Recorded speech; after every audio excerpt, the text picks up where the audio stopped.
because I believe it now, it was never meant to be. It was never meant to work. We had children together. We gave life to these children. These children can have a great life, just not with a mom and dad that are together. I always wanted to live through a marriage. I'm just so heartbroken. Let's take a moment to appreciate just how easy it must have been for Sister Wives star Christine Brown to be the first one to walk away from Kody, right?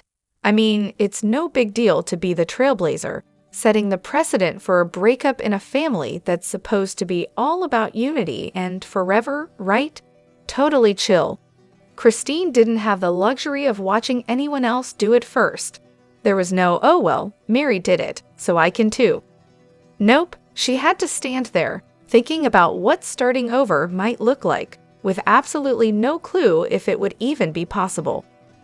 Meanwhile, Mary and Janelle got to sit back later and say, well, Christine did it. If she can survive leaving Kody, so can I. They got the blueprint. She had to build it from scratch.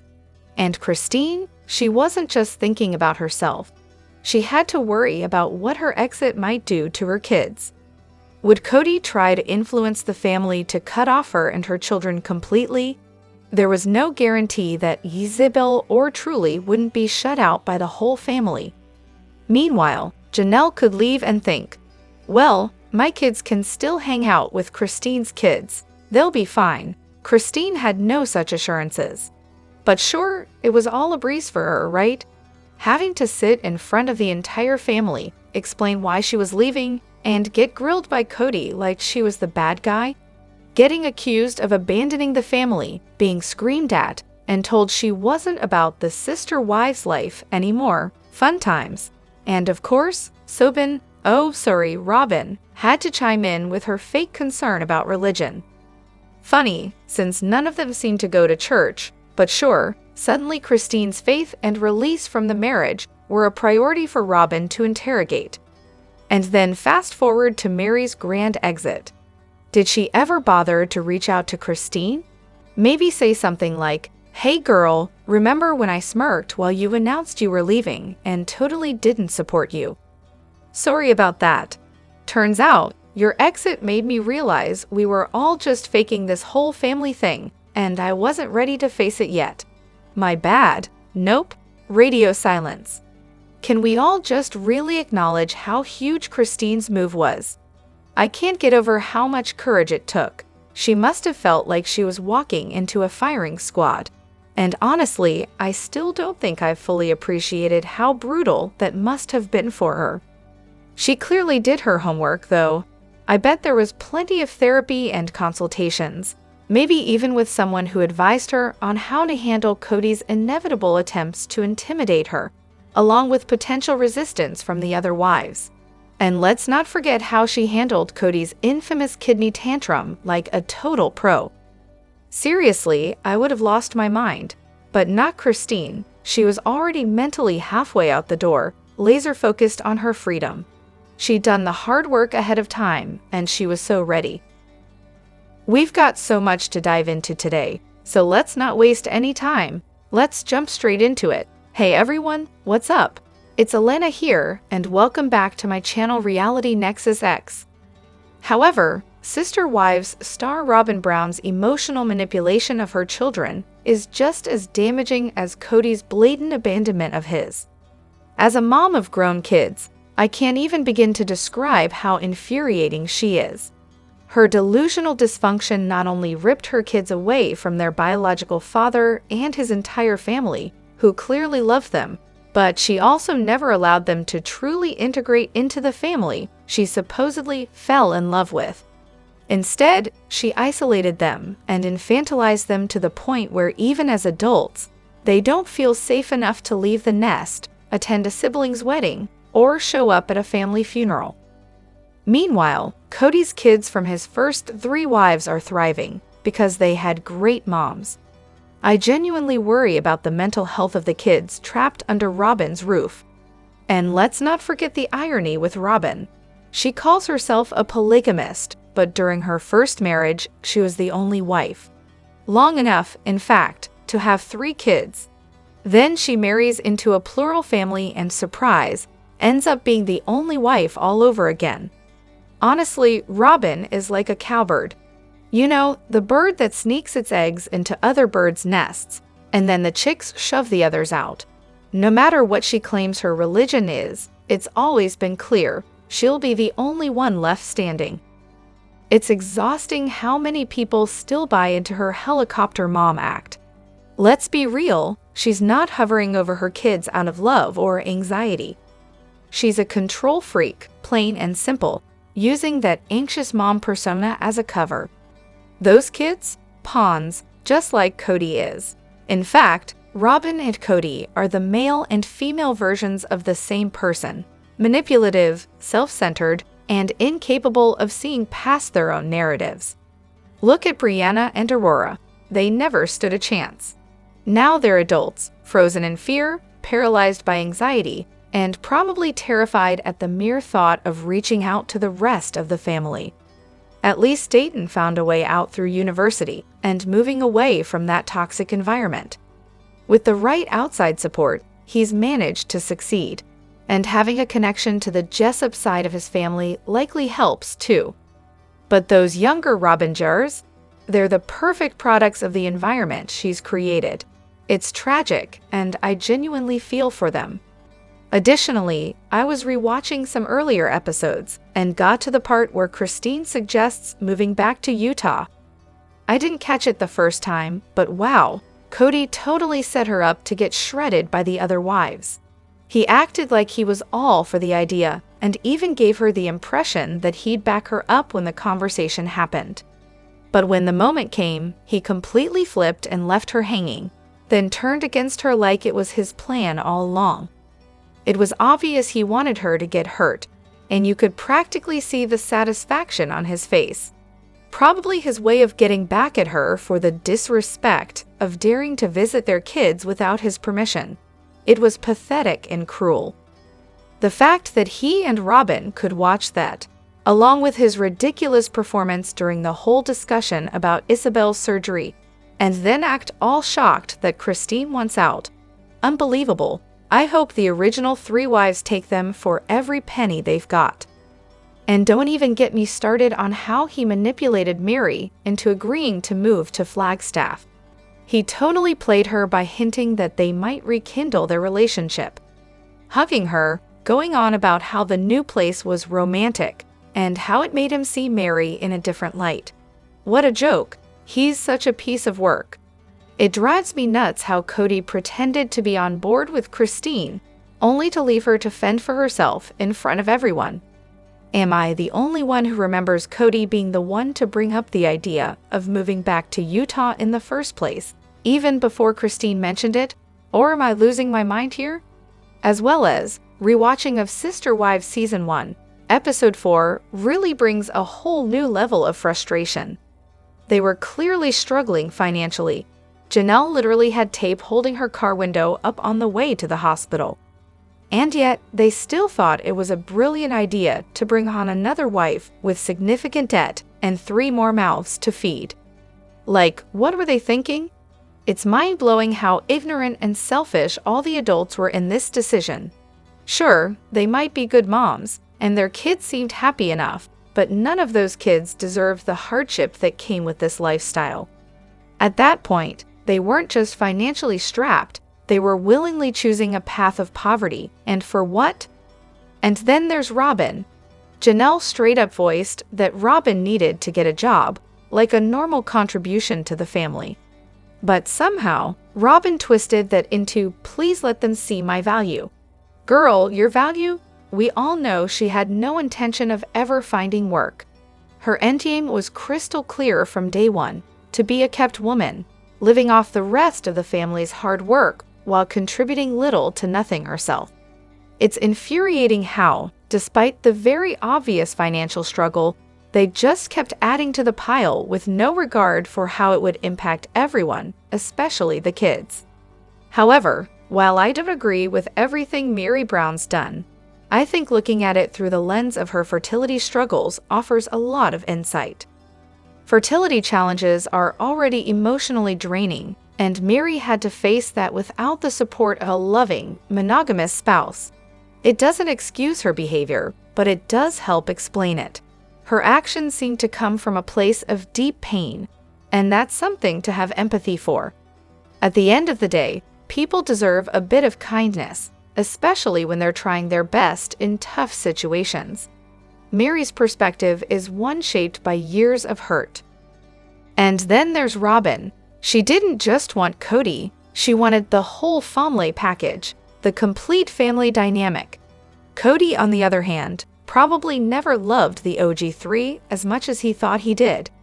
It became pretty obvious once Robyn showed up, showering him with attention, treating him like some kind of royalty. He soaked it up and fell right into the role of the trophy husband, especially as his fame grew. Robyn came in with a perfect storyline, and Kody latched onto that like it was his saving grace. From the very beginning, it seemed like Kody's so-called love for Robyn was more about lust.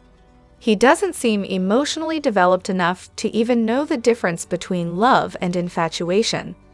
He talks about their connection like it's some deep romantic saga, but really, it just looks like he's enamored by the shiny new wife who gave him the validation he craved.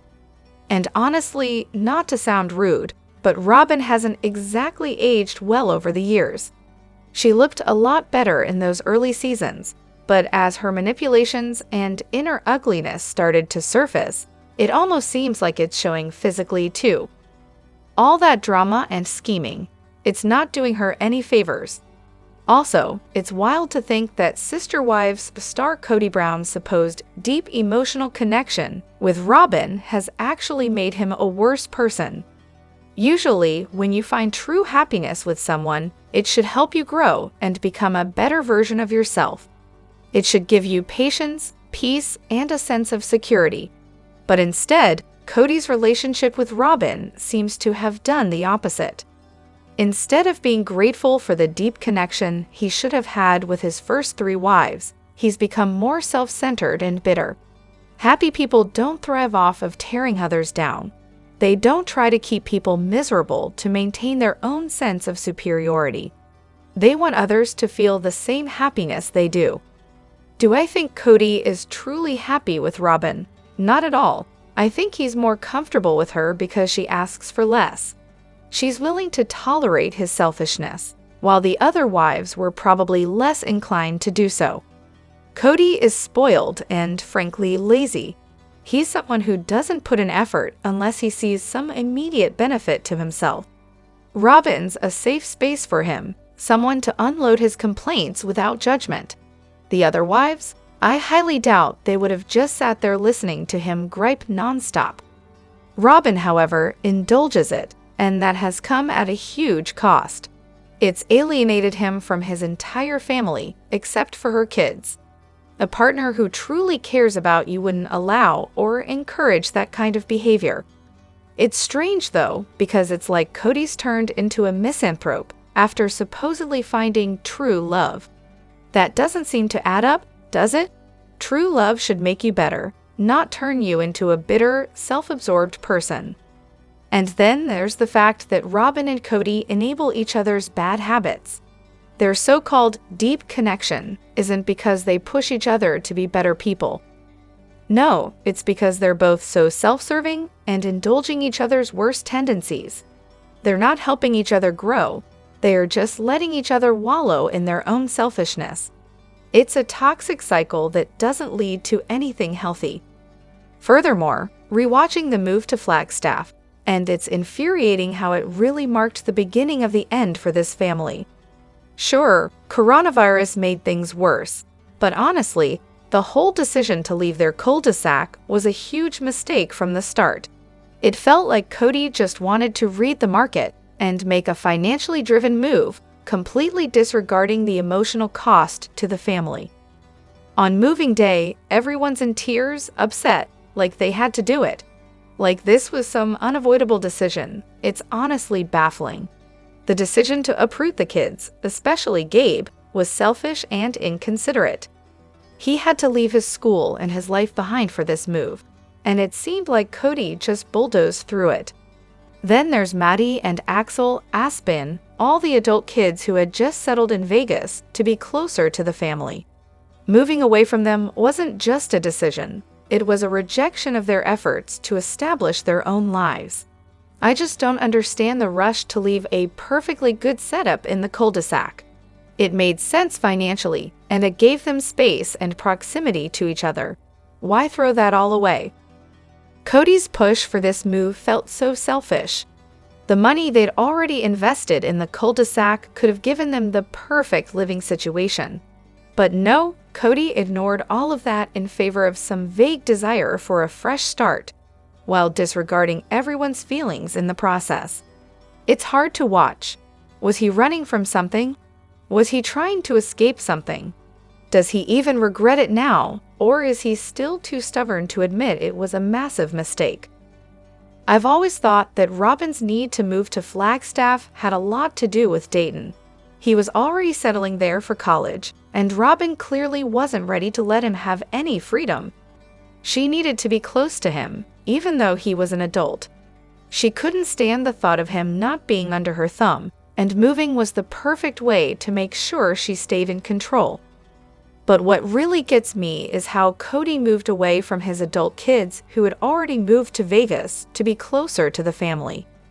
He made this conscious decision to abandon them, and now he's whining that they won't follow him to wherever Robyn wants to settle. It's ridiculous. He pushed them all away, and now he's acting like the victim because they don't want to continue following him blindly. Plus, Sister Wives star Robyn Brown really has the nerve to lecture Kody about not abandoning his kids when she's done the exact same thing with her own. She separated her kids from their biological father, taking them away from a stable family environment, and then pushed Kody's kids further away from him so that her own could have him all to themselves. It's truly diabolical considering she's experienced the same kind of separation herself. It's hypocritical to the highest degree. She knows firsthand the pain of losing a parent, yet she doesn't hesitate to create that same kind of hurt for her own kids. She's essentially using Kody's family as emotional pawns to give her children the father they want, while systematically pushing Kody's other kids out of the picture. It's not about what's best for the family or the children. It's about Robyn's own selfish need for control. The audacity to turn around and lecture Kody about abandonment after everything she's done is beyond infuriating. Her actions are a perfect example of how not to treat people, especially kids, and it's maddening that she doesn't see the hypocrisy in it all. However, Sister Wives star Janelle Brown is really starting to sound like a fantasist at this point. Her self-concept is so disconnected from reality, it's almost unbelievable. The narrative she's trying to craft about leaving Kody or standing up for her kids just doesn't hold up when you look at the actual timeline. Christine is the only one who truly left Kody, emotionally and physically, yet Janelle continues to pretend like she made some big, brave stand. Janelle's constant claims of independence don't really check out either. She loves to say, "I'm independent," but the truth is, she's extremely codependent. She's clung to her older daughter's family even before this whole Kody situation started deteriorating. It's like she never fully let go of the need for external validation and security, even though she presents herself as this strong, self-sufficient woman. Christine, on the other hand, recognized the need to be vulnerable and make difficult choices for her own future, like when she started setting boundaries with her kids after moving to Flagstaff. Janelle, however, seems to be stuck in a place of emotional stagnation, unwilling to take the risks necessary for growth and vulnerability with Kody. As for her claims about leaving because Kody was treating her kids poorly, please. That was Christine, not Janelle. Christine is the only one who faced the reality of Kody's emotional neglect and took action. Janelle, on the other hand, was still riding in the car with Kody in 2022.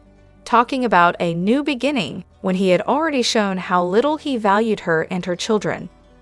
This was after the whole fiasco where Kody made her tell her sons not to speak poorly of Robyn after he'd ignored their family for years. Let's not forget that right after Janelle's birthday, Kody was already liquidating the Sister Wives LLC and starting his new ventures. Janelle saw all of that and still clung to him. It wasn't until much later that she even began to admit that she might be done. Her whole "my kids are over it" line is another fantasy. They're not over it. Kody abandoned his family for Robyn and her kids, and the pain is clear in the way her children still talk about him, especially when Garrison said they didn't need a father figure anymore. Christine hit the nail on the head when she acknowledged how much it hurts for the kids to lose their dad. Just because Janelle's trying to make it sound like everything's fine doesn't make it true. She may have been okay with how Kody treated her and her kids, as long as she was still the wife, but the truth is, she was complicit in that mistreatment until it started affecting her too.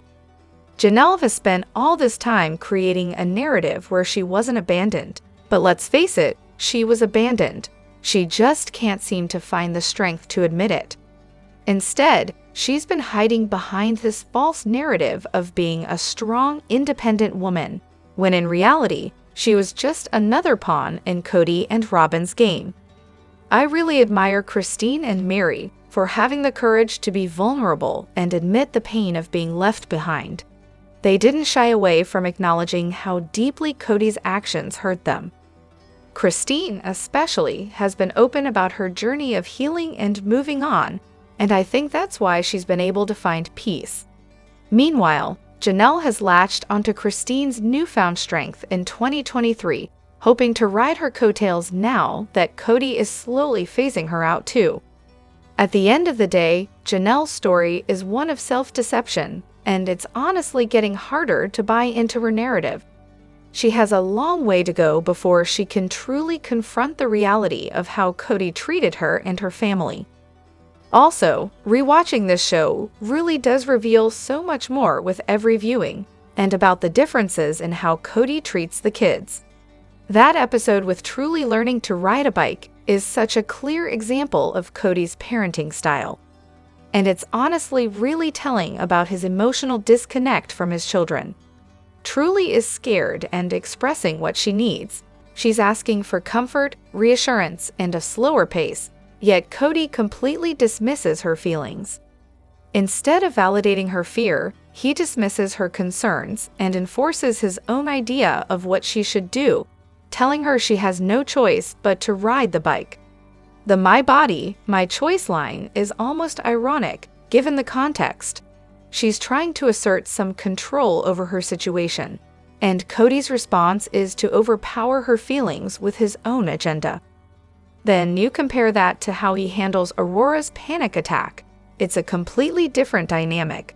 Aurora is almost an adult, and she's having an emotional breakdown, and Kody treats her with a tenderness that he doesn't extend to Truly. He carries her, comforts her, and reassures her by telling her to just look at him. It's clear that Kody adjusts his behavior based on the child's age and emotional state, but it seems to be more about how he feels comfortable handling the situation than a genuine understanding of what each child needs emotionally. It's also important to point out that while Kody's reaction to Aurora is more caring, it's also more reactive than proactive. He's responding to a situation, whereas with Truly, it seems more about his own need for control and success in teaching her something. Truly, at that moment, was expressing her need for space and patience, but instead, Kody imposed his expectations on her. There's a lack of emotional attunement to her needs, which could create a feeling of being emotionally neglected, even though he probably thought he was just being firm. As for Aurora's behavior, it's interesting that you mention Robyn likely coaching her into this role. It's easy to see how a dynamic of emotional manipulation could develop over time, especially with Robyn's tendency to keep her children close and under control. Aurora wasn't always portrayed this way. She was once the bubbly, fun kid, and it seems like the family dynamics shifted over time. Robyn's influence likely played a role in how Aurora started to behave, and her panic attack could also be seen as a product of the emotional stress, and possibly Robyn's shaping of her to adopt a more fragile persona. And what a sweet moment for Truly now. It's good to see her getting the support she needed, finally being able to ride a bike with the help of David's son, rather than being pushed into it under pressure. That kind of gentle encouragement is exactly what she needed years ago. Let me know what you think in the comments. Don't forget to hit that like button and subscribe to my channel. I'll see you in the next video. Take care and much love to you all.